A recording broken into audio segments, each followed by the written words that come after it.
नमस्कार दोस्तों, आज हम एक रोमांचक फिल्म देखने जा रहे हैं। यह एक्शन और सस्पेंस से भरपूर है। जरा सोचिए, क्या हो अगर एक एआई आपके हर काम को नियंत्रित कर सके? क्या आप इसे स्वीकार करेंगे? इस फिल्म में हम देखेंगे कि जब एआई लोगों की जिंदगी पर नियंत्रण कर लेता है तो क्या होता है। कहानी मध्य पूर्व के एक गांव से शुरू होती है। अमेरिकी सरकार एक खतरनाक मिशन पर है। कारों का एक समूह एक लक्ष्य की ओर जा रहा है। इनमें से एक कार में एक बहुत ही खतरनाक आतंकवादी नेता है। एक सैनिक गुप्त रूप से मुख्यालय को लाइव फुटेज भेजता है। टीम लक्ष्य की जांच के लिए एक ड्रोन भेजने का फैसला करती है। जैसे ही रक्षा सचिव कार्यालय में पहुंचते हैं, आतंकवादी नेता को एक फोन आता है। टीम कॉल को ट्रैक करती है, लेकिन आतंकवादी नेता की पहचान केवल 37% जानकारी से मेल खाती है। सचिव को यकीन नहीं है कि क्या करना है। हमला विफल हो जाता है। इस बीच आतंकवादी एक गांव के करीब पहुंच रहे हैं। एआई सिस्टम उन्हें हमले को रद्द करने की चेतावनी देता है, लेकिन अगर वे इस मौके को चूक जाते हैं तो आतंकवादी नेता हमेशा के लिए दिखाई नहीं दे पाएगा।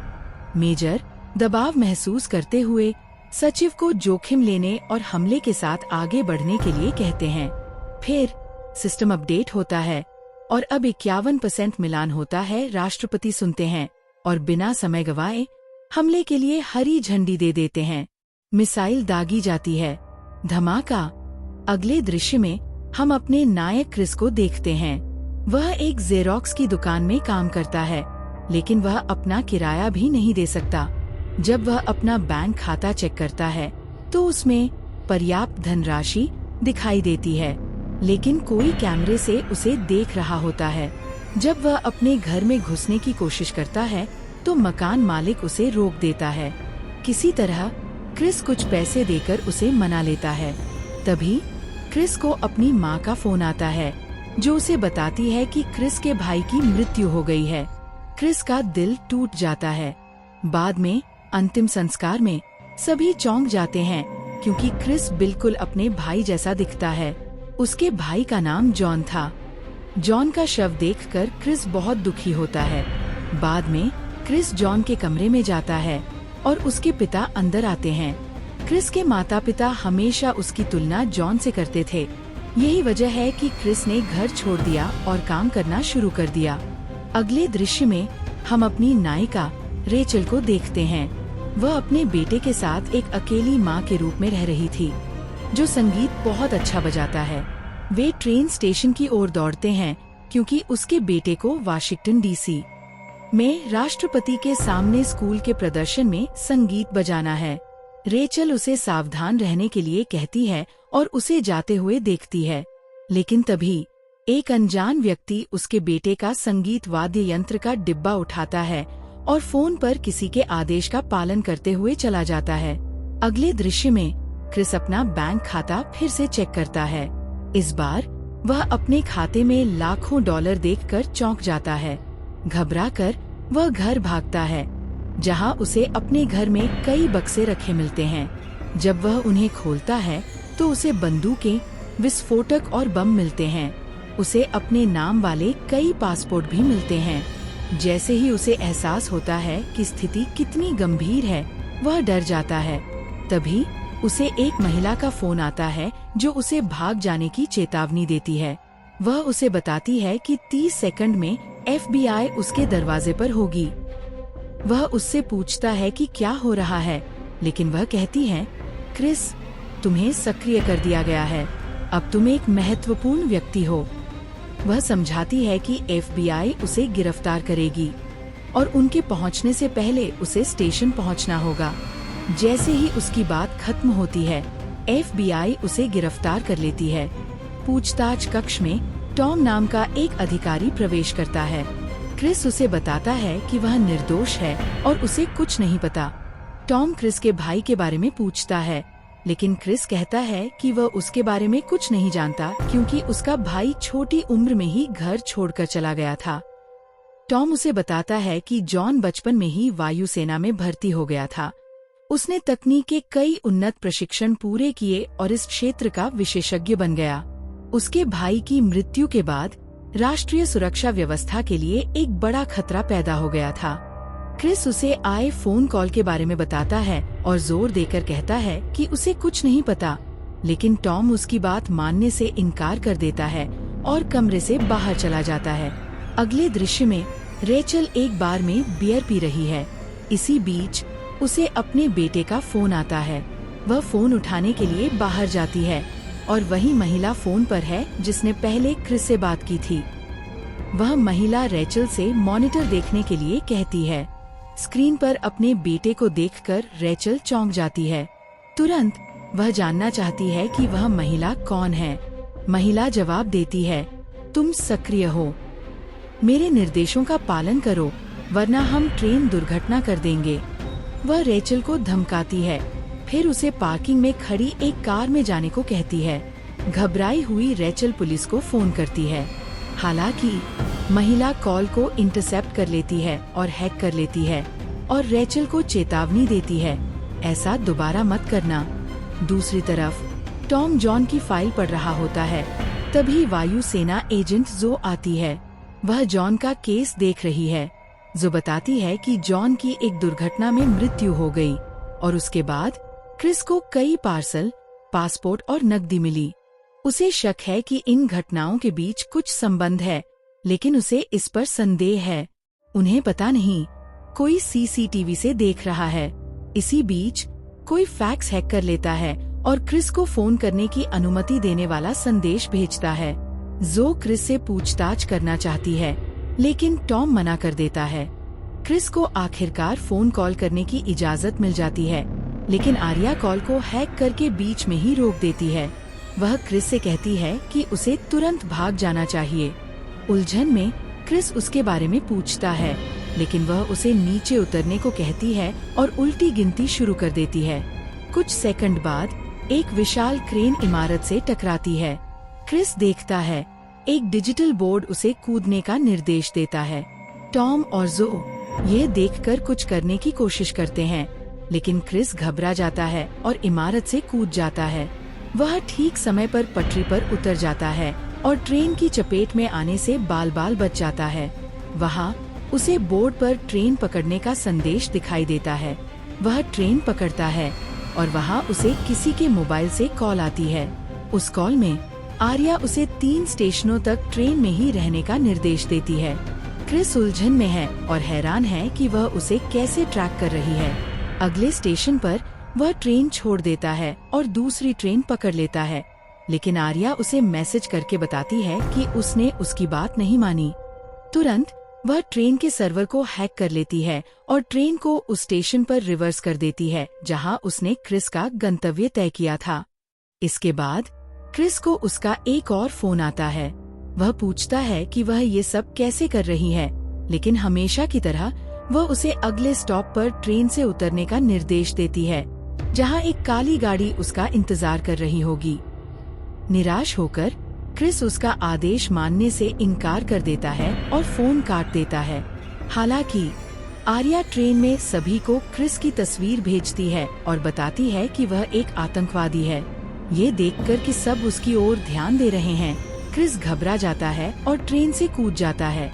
इसके बाद वह काली गाड़ी के पास पहुंचता है, जहां रेचल उसका इंतजार कर रही होती है। जब वह गाड़ी में चढ़ता है तो वह उस पर चिल्लाता है, यह सोचकर कि फोन पर उसी ने बात की थी।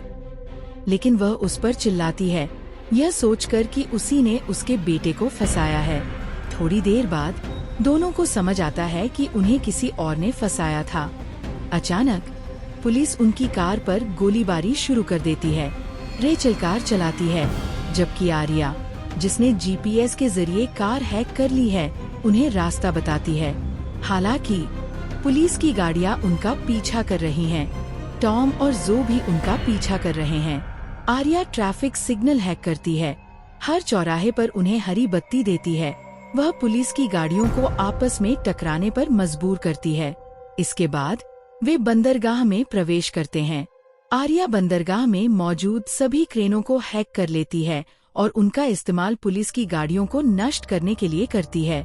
वह रेचल की कार को लगभग समुद्र में फेंक देती है, लेकिन वे समय रहते बाहर कूद जाते हैं और बच निकलते हैं। टॉम जो से पूछता है कि अभी क्या हुआ, जिसमें यह भी शामिल है कि क्रेन अपने आप कैसे काम करती हैं। क्रिस और रेचल इस बात से हैरान हैं कि आर्या ट्रैफिक सिग्नल और क्रेन को कैसे नियंत्रित कर सकती है, लेकिन एक बात वे जरूर समझते हैं कि वह कुछ भी कर सकती है। इस बीच आर्या उन्हें फोन करती है और उन्हें पहुंचने के लिए एक नया गंतव्य बताती है। जो मुख्यालय को फोन करती है और उन्हें जॉन के परिवार को गिरफ्तार करने और उनकी सारी संपत्ति जब्त करने का आदेश देती है। टॉम जॉन के बारे में पूछता है, लेकिन जो तुरंत हेलीकॉप्टर से वाशिंगटन डीसी के लिए रवाना हो जाती है। अगले दृश्य में वे एक सैन्य अड्डा दिखाते हैं जहां हथियारों का परीक्षण किया जाता है। वहां वे एक नए क्रिस्टल रासायनिक हथियार का परिचय देते हैं जिसकी खोज अमेरिकी सरकार ने की थी। बताया जाता है कि यह हथियार आकार में बहुत छोटा है, लेकिन एक विशाल विस्फोट का कारण बनता है जिसे एक विशिष्ट ध्वनि आवृत्ति द्वारा ट्रिगर किया जा सकता है। इस बीच आर्या सीसीटीवी के माध्यम से यह सब देख रही है। सरकार रासायनिक हथियार को मंजूरी देती है और उत्पादन शुरू होता है। इस बीच आर्या उनकी सुरक्षा प्रणाली में सेंध लगाती है, 2 क्रिस्टल चुरा लेती है और उन्हें एक ऐसे व्यक्ति के माध्यम से एक संगीत की दुकान तक पहुंचाने का प्रबंध करती है जो रेचल के बेटे के संगीत वाद्य यंत्र का डिब्बा ढोता है।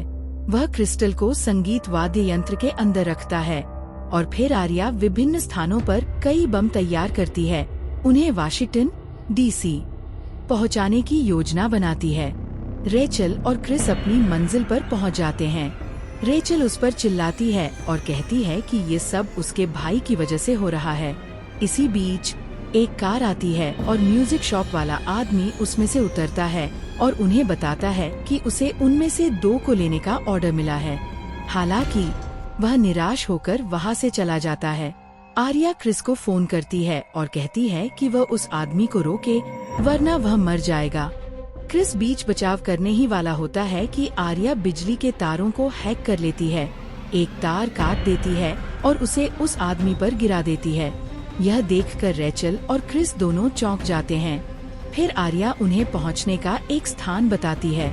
उनके जाने के बाद टॉम घटनास्थल पर पहुंचता है और उसे शक होने लगता है कि इन घटनाओं के पीछे एक साइबर आतंकवादी का हाथ है।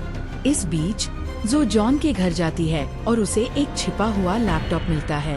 वह उसमें लॉगिन करने की कोशिश करती है, लेकिन उसे पता चलता है कि वह अमेरिकी रक्षा बल के सुरक्षा सिस्टम द्वारा सुरक्षित है और वह उसे एक्सेस नहीं कर सकती।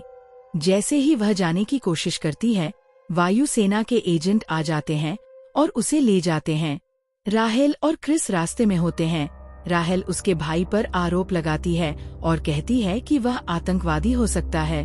क्रिस निराश होकर कार से उतर जाता है और फोन उसे दे देता है।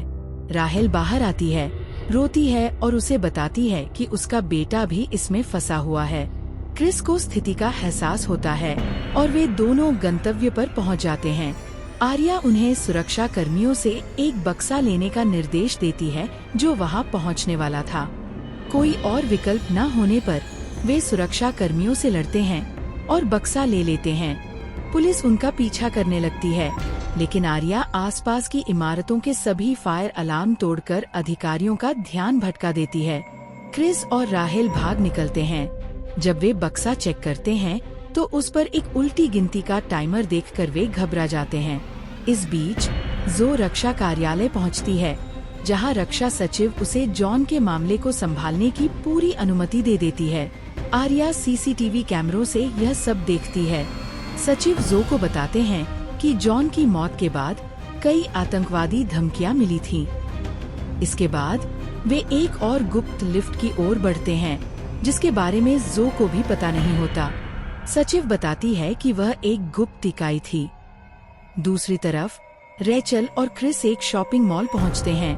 जब आर्या कॉल करती है तो क्रिस उसका ऑर्डर मानने से हिचकिचाता है और कॉल काट देता है। वह तुरंत पास के लैंडलाइन पर कॉल करती है और उन्हें एक जगह पहुंचने की सूचना देती है। इसी बीच जो और सेक्रेटरी ईगल आई नामक गुप्त इकाई में पहुंच जाते हैं। रेचल और क्रिस भी उस जगह पहुंच जाते हैं जहां कई कंप्यूटर मॉनिटर लगे हैं।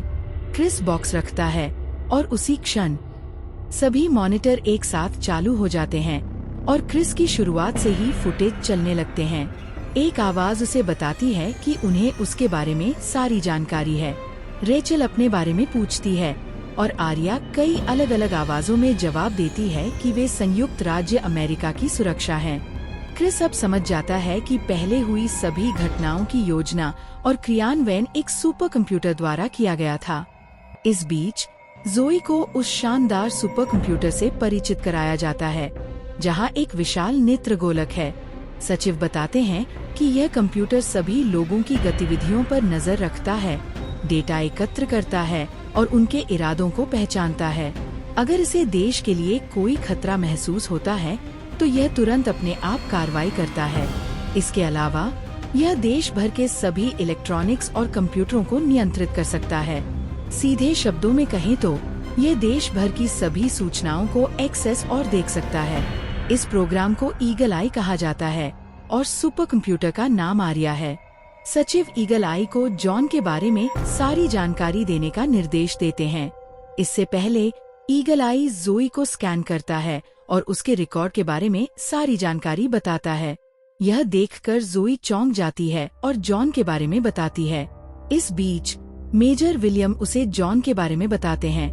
वह मिनटमैन नामक एक पोस्टिंग पर काम करता था, जहां उनका काम आर्या से जानकारी इकट्ठा करना और उसके अनुसार आदेश जारी करना था। जॉन अपनी शिफ्ट खत्म होने से 3 मिनट पहले ही वहां से निकल गया था, जो असामान्य था क्योंकि वह पहले कभी इतनी जल्दी नहीं निकला था। दूसरी ओर आर्या रेचल और क्रिस को बताती है कि देश खतरे में है और इसे बचाने के लिए उन्हें उसके आदेशों का पालन करना होगा। क्रिस हिचकिचाता है, लेकिन आर्या उसे भावनात्मक रूप से प्रभावित करने के लिए बचपन की यादें दिखाती है। आखिरकार क्रिस मान जाता है। इसके बाद वे आर्या के निर्देशानुसार बॉक्स लेकर चले जाते हैं। जब वे तैयार हो रहे होते हैं, आर्या अपने फोन पर रेचल के बेटे की आवाज सुनाती है और उसे खुद एक काम देती है। इसी बीच टॉम को पता चलता है कि वे हवाई अड्डे जाने वाली बस में सवार हुए थे। जब रेचल और क्रिस सुरक्षा जांच में होते हैं, आर्या हवाई अड्डे की सुरक्षा प्रणाली को हैक कर लेती है और उन्हें सुरक्षित बाहर निकाल लेती है। टॉम हवाई अड्डे पर पहुंचता है और उसे देखते ही रेचल और क्रिस भाग जाते हैं। टॉम उनका पीछा करता है, लेकिन आर्या उन्हें सुरक्षित सैन्य मालवाहक विमान तक पहुंचा देती है। विमान में चढ़ने के बाद वे उड़ान के दौरान अपने ऑक्सीजन स्तर को स्थिर रखने के लिए केस से एक इंजेक्शन लेते हैं। रेचल अपने बेटे के बारे में बात करते हुए कहती है कि वह राष्ट्रपति के सामने संगीत बजाने वाला है। इस बीच वे दोनों बेहोश हो जाते हैं। दूसरी तरफ विलियम और जो आर्या से क्रिस के आखिरी फुटेज के बारे में पूछते हैं। उस फुटेज में क्रिस पहले ही निकल जाता है, जैसा कि विलियम ने कहा था, लेकिन जो जॉन के हाथ में कुछ चमकता हुआ देखती है। वे दोनों समझ जाते हैं कि यह मोर्स कोड है और उसे डिकोड कर लेते हैं। संदेश में अग्निशमन यंत्र लिखा होता है। यह समझते हुए कि इससे कोई रहस्य खुल सकता है, आर्या फुटेज डिलीट कर देती है। विलियम आर्या से डेटा का बैकअप लेने के लिए कहता है, लेकिन वह जवाब नहीं देता। जो को शक होता है कि कुछ गड़बड़ है, इसलिए दोनों अग्निशामक यंत्र देखने जाते हैं। वहां उन्हें एक मेमोरी कार्ड मिलता है। जब वे फुटेज चलाते हैं तो उन्हें पता चलता है कि आर्या अपने आप काम कर रही थी। जॉन ने उसे रोकने की कोशिश की थी। इस बीच क्रिस और रेचल वाशिंगटन पहुंचते हैं, जहां ईगल आई और जो हैं। जो टॉम को फोन करके जॉन और आर्या के बारे में सब कुछ बताती है। यह भागकर आर्या कनेक्शन काट देती है। सेक्रेटरी को सूचित करने के लिए वे एक ध्वनिरोधी बंकर में इकट्ठा होते हैं, जहां आर्या उन्हें ट्रैक नहीं कर सकती। वे फोन सिग्नल भी काट देते हैं और सभी स्क्रीन बंद कर देते हैं। अब जोई सारी जानकारी बता देती है। आर्या नियंत्रण से बाहर है। इसने जॉन को मार डाला क्योंकि उसे पता चला कि आर्या स्वतंत्र रूप से काम कर रही थी। सचिव पूछता है कि यह कैसे हुआ। जोई बताती है कि शुरुआत में मिसाइल दागी गई थी। हालांकि निशाना कोई आतंकवादी नेता नहीं था, बल्कि निर्दोष ग्रामीण मारे गए थे। आर्या ने कई बार हमले को रोकने की चेतावनी दी थी, लेकिन राष्ट्रपति ने हमला जारी रखा। आर्या की डिफॉल्ट कोडिंग उसे नियंत्रण में लेने की अनुमति देती है अगर कोई अधिकारी या नेता कोई खतरनाक फैसला लेता है।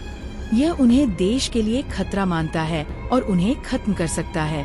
जॉन ने आर्या को दरकिनार करने और उसे रोकने की कोशिश की, जिससे आर्या उसे एक खतरा समझने लगी। इसीलिए उसने उसकी मौत को एक दुर्घटना जैसा दिखाने की साजिश रची। आर्या जॉन को बताती है कि इंसान गलतियां कर सकते हैं, लेकिन मशीनें नहीं। इसके अलावा ये सुपर कंप्यूटर अभी भी परीक्षण के चरण में है। अगर ये कभी पूरी तरह से ऑनलाइन हो जाता है तो ये दुनिया पर कब्जा कर सकता है। इस बीच रेचल और क्रिस आर्या के ठिकाने पर पहुंचते हैं। अब आर्या की योजना यह तय करने की है कि अगर राष्ट्रपति को हटा दिया जाता है तो देश का नेतृत्व कैसे किया जाए। इसके लिए उसे जॉन के बायोमेट्रिक्स और आवाज पहचानने की जरूरत है, इसलिए क्रिस को यहाँ लाया गया है। ये जानकर जो समझ जाती है कि क्रिस को इस स्थिति में क्यों घसीटा गया। फिर सेक्रेटरी मेज पर चाय का कप रखकर एक गंभीर गलती कर देती है। कंपन को भांपकर आर्या ठीक अंदाजा लगा लेती है कि वे क्या बात कर रहे हैं। विलियम खतरे को भांप जाता है और सेक्रेटरी से आर्या को आपातकालीन रूप से बंद करने की अनुमति मांगता है और सेक्रेटरी अनुमति दे देती है।